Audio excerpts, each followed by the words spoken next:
Le point suivant a trait à la modification du règlement applicable au personnel de la mairie de Sampigny. Nous devions faire une mise à jour en liaison avec le CIG et le règlement qui existait précédemment pour prendre en compte certaines évolutions d'organisation et certaines évolutions de réglementation a été modifié comme vous l'avez dans votre dossier. Je pense que vous avez les modifs soulignés en jaune à l'intérieur. Les plus importantes ont lieu pour parler des règles de cumul d'activités, pour parler des temps de repas, pour parler de ce qu'on appelait autrefois la notation et qui est maintenant l'évaluation professionnelle, pour les règles de travail isolées ou en équipe, pour la prise en compte des frais accompagnant la formation, et puis c'est à peu près tout, je crois. Oui, les autres sont plutôt mineurs. On a parlé de la prévoyance et de la santé, mais on en dira un mot dans la délibération suivante. Souhaitez-vous des éclaircissements sur certains points? Je précise pour vous simplifier la vie qu'il a été assez longuement discuté avec le CIG qui lui a donné la bénédiction. Pas de remarques. Alors, qui s'oppose à l'adoption du règlement du personnel? Monsieur le maire, vous avez indiqué dedans approuver le 23/9, je suppose que c'était par anticipation. C'est par anticipation.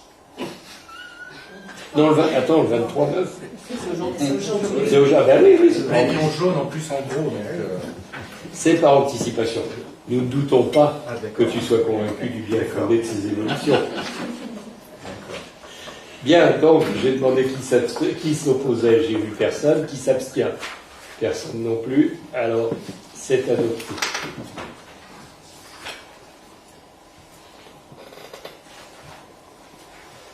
Alors je vous ai dit qu'on allait reparler santé et prévoyance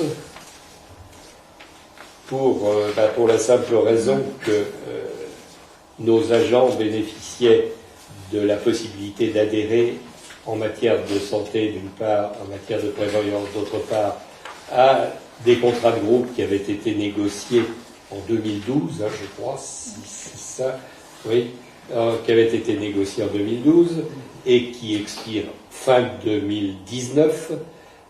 De ce fait-là, il s'agit de contrats de groupe qui sont négociés par le CIG. Le CIG a procédé à une nouvelle négociation à laquelle nous étions associés par une délibération. De cette nouvelle négociation, il est ressorti deux organismes qui ont été retenus. Le premier, pour le risque santé, c'est le même que celui que nous avions auparavant, c'est-à-dire Prévadies Harmonie Mutuelle. Et pour le second, ce n'est plus le même, c'est dorénavant Territoria Mutuelle.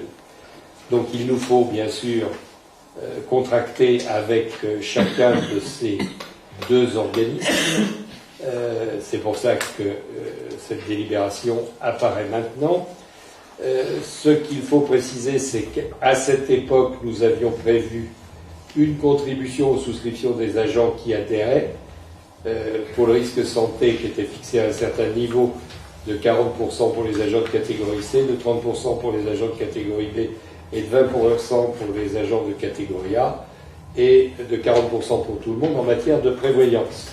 Ce point-là va être légèrement modifié dans la mesure où aujourd'hui, hier plus exactement, nous avions encouragé les agents à adopter le même niveau de protection sur le contrat de santé. Aujourd'hui, il aurait offert la possibilité d'adhérer à un ou un autre de ces niveaux, en évitant plutôt le niveau minimal.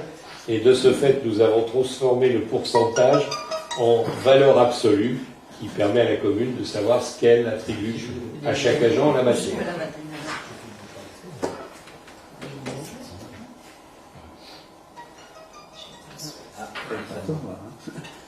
C'est virus. Ça tourne.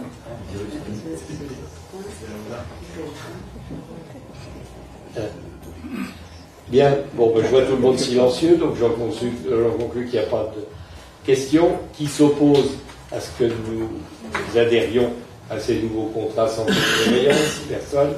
Qui s'abstient? Personne non plus. Donc, il en est ainsi décidé. Excusez-moi, monsieur le maire, juste la fiscalité sur cette participation de la commune, comment ça se traduit sur la feuille de paye? C'est un avantage en nature? Oui, c'est ça. C'est un avantage en nature. Ouais.